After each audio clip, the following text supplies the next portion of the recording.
Fermeté, bienveillance. Fermeté, c'est je me respecte, et bienveillance, c'est je respecte l'enfant.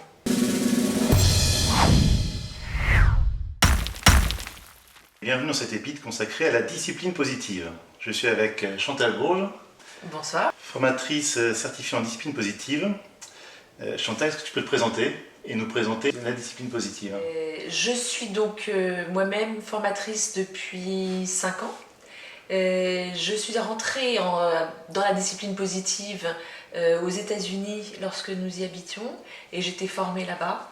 J'ai commencé parce que j'avais besoin de cet outil pour ma famille. J'ai 5 enfants qui ont de 22 ans à 11 ans et c'était quelque chose qui répondait à mes attentes depuis des années. Quel a été le déclic ou le moment où tu t'es dit c'est ça qu'il me faut, quoi? Le déclic, ça a été le respect. D'accord. Le respect de l'enfant et le respect de moi. Ce qu'on appelle le respect mutuel. C'est vraiment, l'enfant il existe, il a des besoins et j'apprends à le respecter et moi aussi je me respecte. Oui, bien sûr. Et ça, pour moi, c'était... Ouais. Ouais. C'est le fameux couple fermeté-bienveillance. Exactement. Qu'on retrouve. Exactement. Fermeté, bienveillance. Fermeté, c'est je me respecte et bienveillance, c'est je respecte l'enfant. D'accord. Et ses besoins. Et comment tu pourrais définir la discipline positive? Comment est-ce que, par rapport à un mode d'éducation déjà plus traditionnel, quelle est pour toi la spécificité de la discipline positive?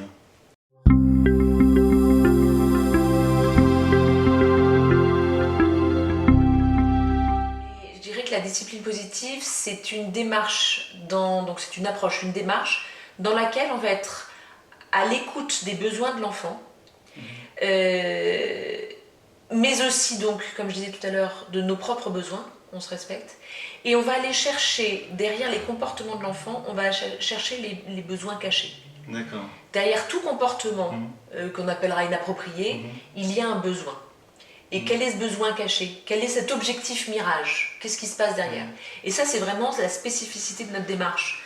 Ça va nous permettre de répondre de façon plus juste, en posant des limites, en posant un cadre, mais tout en donnant à l'enfant ce dont il a besoin pour exister, pour se sentir appartenir.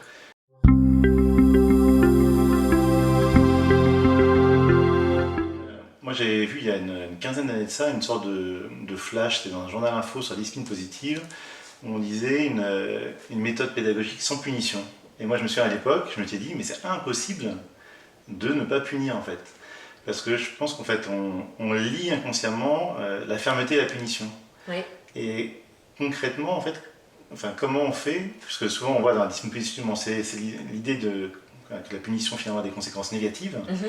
Et comment peut-on se passer de punition? En fait, quel est le moyen d'éviter la punition? Alors, c'est un processus, c'est quelque chose qui n'est pas facile, mais c'est possible. L'idée, ça va être, face à certaines situations, dans un premier temps, de ce que nous appelons faire un temps de pause, de se poser, pour pouvoir réfléchir à ce qui s'est passé et réfléchir ensemble avec l'enfant à ce qu'on va pouvoir mettre en place pour qu'il ne recommence pas. Et éviter la punition, c'est justement répondre aux besoins. Qu'est-ce qui se passe derrière? Comment ça se fait que tu pinces ta sœur, voilà, là, comme ça? Ça va être dans la coopération, même avec des tout petits, mettre en place des choses qui vont faire qu'on n'a plus besoin de punir, en fait. Parce que les choses vont avancer, les enfants vont avoir des limites, et puis on va réfléchir ensemble. Et peut-être que ça ne fonctionnera pas, mais on va recommencer et on va rediscuter. C'est pas ne pas mettre de punition, ce n'est pas laisser tout faire. Ouais. Du tout. C'est souvent l'idée qu'on en a, en fait. Exactement. Ouais. Non, ça va être poser un cadre. Dans cette situation, voilà comment ça doit se passer. On en parle avant, on essaye d'anticiper. Parfois, c'est pas possible. Parfois, on n'y arrive pas. Parfois, les enfants font des choses qu'on n'a pas prévues. Ok. Là, je vois qu'on avait convenu que tu t'exprimes autrement, que en disant des gros mots. Là, le gros mot, il est sorti, comment on fait? La prochaine fois, qu'est-ce qui se passe? Qu'est-ce qu'il y a derrière? Okay? Ou bien simplement dire, écoute, là, ce que tu viens de faire, c'est totalement inacceptable pour moi. Donc je sors du conflit, je sors de là, puis on en reparle après. C'est qu'en fait, tu exprimes aussi ton ressenti Oui. par rapport à la situation. C'est-à-dire tu juges pas l'enfant finalement. J'essaye de ne pas le juger. Voilà, et exprimes une sorte de ressenti par rapport à la situation. Il y a une recherche de solutions communes en quelque part. Oui. Oui. C'est-à-dire que l'enfant collabore à la solution qui va être mise en place. Oui, absolument. C'est ce qu'on essaye de faire. Oui. Dans l'éducation entre guillemets traditionnelle, il y a un axe, c'est un peu récompense-punition. Oui. Et donc on essaye, soit c'est la punition si jamais il nous désobéit, soit c'est la récompense si jamais il fait finalement, en fait c'est une sorte de carotte. Oui. Et c'est vrai qu'on sent le côté parfois inefficace et un peu usant de la récompense-punition, et on tourne sans arrêt un peu en rond. Et là du coup, c'est un axe un peu décalé qui est bienveillance, fermeté. Oui. Et comment est-ce qu'on pourrait définir cette différence entre l'axe récompense-punition et l'axe bienveillance-fermeté? Alors, récompense-punition, ça va être dans un schéma familial ou scolaire, hein, parce que ça existe dans les deux, une autorité verticale. Oui. Les choses vont venir d'ailleurs. L'enfant, du coup, il est déresponsabilisé. Je fais pas bien, j'ai une punition, ça vient d'ailleurs, poum. C'est une autorité verticale. Je fais bien, je reçois une récompense, mais elle vient de l'extérieur. Souvent, voilà, d'en haut du père, enfin de l'enseignant, du père, de la mère. Dans bienveillance et fermeté, c'est une autorité qui va être plus démocratique. C'est un schéma qui est plus démocratique, une autorité qui est plus horizontale, et dans laquelle chacun a sa place. Et ça va développer la responsabilité chez l'enfant.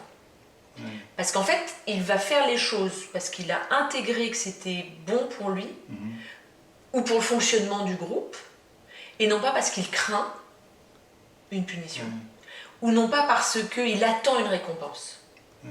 Ça va venir de lui, à terme, ça se développe comme ça. Donc, récompense-punition, c'est une influence extérieure, une autorité verticale. Quelqu'un sait à ma place, en fait, si je suis un enfant. En revanche, fermeté-bienveillance, c'est moi aussi je sais. Moi aussi je suis capable. Moi aussi j'apprends, je développe ce muscle de attention, est-ce que c'est bien, est-ce que c'est pas bien, par moi-même. C'est rendre l'enfant plus responsable et plus autonome. Absolument. Dans sa propre démarche, dans son propre développement. Oui, tout à fait. Simplement pour revenir au livre, donc du coup, c'est ce livre-là, Discipline positive. Donc à mettre un succès mondial, plus d'1 million d'exemplaires vendus. Et c'est un peu le livre de référence. Oui. C'est le premier livre qui a été écrit, que Jane Nelson a écrit, qui est sorti, alors je me souviens plus, mais ça fait des années maintenant, dans le monde parce qu'il a été publié, il a été traduit en espagnol, il a été traduit dans un très grand nombre de langues. C'est le livre de référence dans lequel se trouve la base. Voilà. Il y a tous les outils, il y a les concepts, il y a la démarche, il y a des exemples, voilà. En fait, moi j'ai été frappé, déjà il y a 11 chapitres, et le chapitre à chaque fois il y a un principe éducatif, après il y a les exemples, et je trouve qu'ils ne sont pas de simples exemples en fait, puisqu'ils déclinent un peu le principe expliqué dans les différentes circonstances. Et ce que tu me disais avant, c'est que ce sont des exemples qui sont vécus, c'est des exemples réels en fait, qui ont été repris, qui ont été mis dans ce livre. C'est des exemples que Jane a rencontrés, soit parce que parfois c'est des exemples qu'elle a vécu elle-même, soit sont des parents en fait avec lesquels elle faisait des ateliers qui ont donné ces exemples-là. Dans les ateliers, il y a ce qu'on appelle la recherche de solutions entre parents, et les parents amènent des exemples de situations qui ne fonctionnent pas. Et ça, voilà, et c'est parfois des exemples qui ont été repris là et vécus. C'est vrai qu'on sent dans cette démarche qu'il y a toute une conversion à faire en fait. C'est-à-dire que le passage de punition-récompense qui est peut-être naturel entre guillemets, repasser de la bienveillance, fermeté, c'est vraiment une conversion progressive qui a opéré. Et d'ailleurs, à chaque fin de chapitre aussi, ce qui est bien, c'est qu'il y a une sorte de récapitulatif où on nous donne en gros les points essentiels à retenir. C'est ça. Dans le chapitre, enfin, des éléments un peu structurants sur le principe vu. Et notamment, j'ai bien nommé aussi le temps d'échange en famille. C'est aussi un des principes qui est préconisé dans la discipline positive. Tout à fait.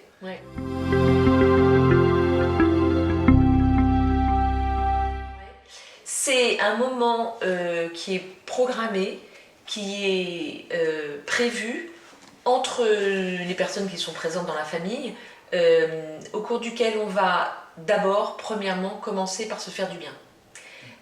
On va faire un tour de ce qu'on appelle d'appréciation, des compliments, des remerciements, quelque chose qui va faire du bien à chacun. Donc on passe ce moment-là et on se pose.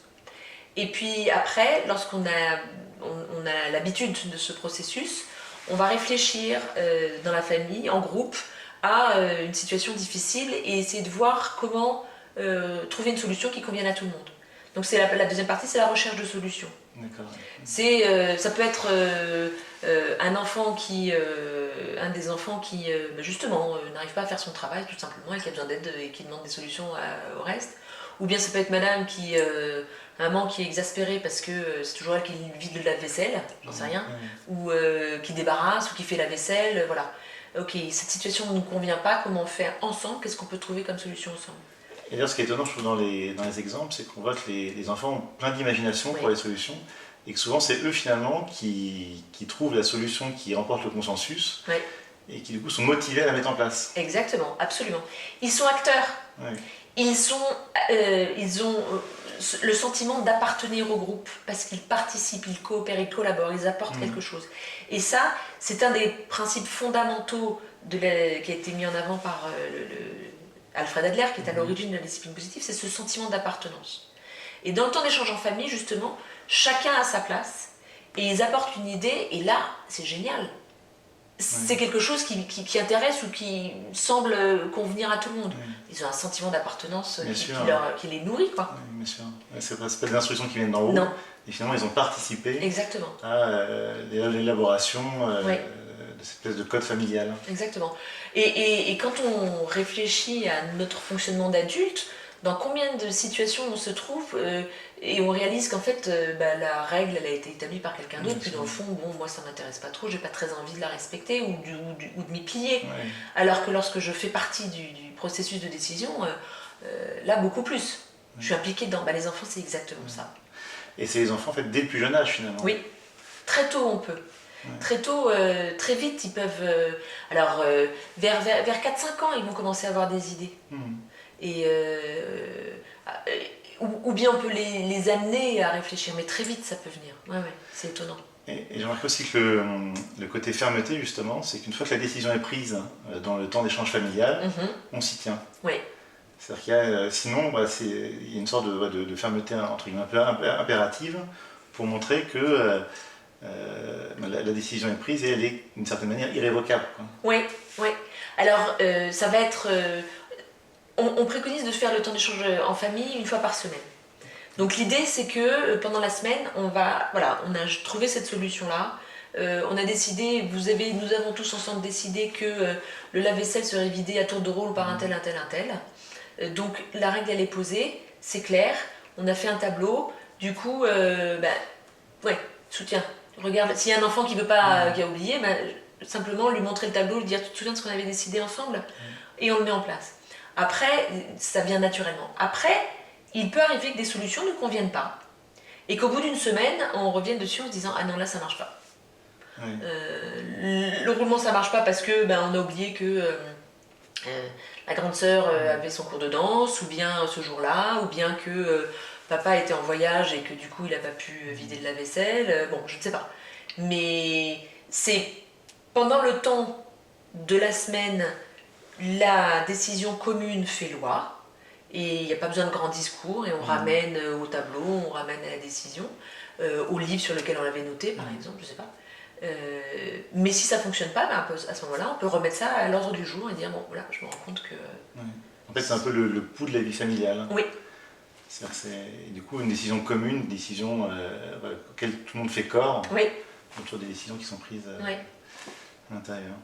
Alors, il y a énormément d'éléments, on ne pourra pas revenir sur l'ensemble. Et donc il y a un nouveau livre qui est sorti récemment, c'est ça, c'est La discipline positive pour les adolescents. Pour les adolescents. Et donc dans celui-là, en fait, celui-là traite l'ensemble des classes d'âge, c'est-à-dire qu'il n'y a pas, c'est pas pour les enfants et celui-là pour les adolescents. Non. Ça c'est voilà, ça c'est la base. C'est la base. Qui s'adapte à toutes les situations. Et là, du coup, pour les adolescents, on sait que l'adolescence c'est un peu une sorte d'âge critique, une sorte d'âge craint aussi par les parents. Ouais. Et donc ce livre est spécifiquement donc, sur cet âge de l'adolescence. Oui. Est-ce qu'il faut avoir lu en gros celui-là pour aborder celui-là, ou est-ce que celui-là entre guillemets est autonome sur l'adolescence? Celui-là est autonome. Ce qui est génial dans cette démarche, c'est que on peut prendre un bout par là, et on s'y retrouvera. Un parent qui n'a pas envie, qui est très concentré là sur les difficultés rencontrées avec l'adolescent, avec son adolescent, il peut directement plonger là-dedans. D'accord. Voilà. Et il trouvera des réponses, et il trouvera les outils, et il y aura des descriptions de comment faire et des exemples. Ok, non, merci en tout cas pour toutes ces explications sur la discipline positive. Mais je t'en prie. J'espère que ça aura donné le goût à chacun d'avancer en fait dans cette nouvelle méthode pédagogique. J'espère aussi. Vous retrouverez sous cette vidéo un article que j'ai écrit introduisant la discipline positive comme réponse à un véritable changement de société. Vous retrouverez aussi un lien vers les livres dont nous venons de parler, à savoir la discipline positive et la discipline positive pour les adolescents, ainsi qu'un lien vers le jeu de 52 cartes de la discipline positive. En fait, sur chaque carte, vous retrouvez un outil de la discipline positive présenté de manière synthétique. Ça fait donc 52 outils. Vous trouverez aussi une vidéo de présentation du modèle de cerveau dans la main de Daniel Siegel, présenté par Nadine Godin, qui est elle-même formatrice en discipline positive. Cette vidéo illustre l'importance du temps de pause, c'est-à-dire de ce temps où on sort d'un conflit pour pouvoir y réfléchir et apporter une juste réponse. Une vidéo très intéressante et très instructive sur la nécessité de ce temps de pause. Je vous ai enfin mis un lien vers le site officiel de la discipline positive en France, ainsi qu'un lien vers le site de Chantal Bourges sur la discipline positive. Je vous invite bien sûr à partager cette vidéo le plus largement possible. Vous pouvez aussi vous inscrire à la newsletter du site epic.com qui vous permettra d'une part d'être averti de la publication des prochaines épîtres, mais aussi de pouvoir télécharger gratuitement au format PDF le contenu des vidéos que vous avez visionnées. Merci de nous avoir suivis jusque-là et à bientôt pour une prochaine épître.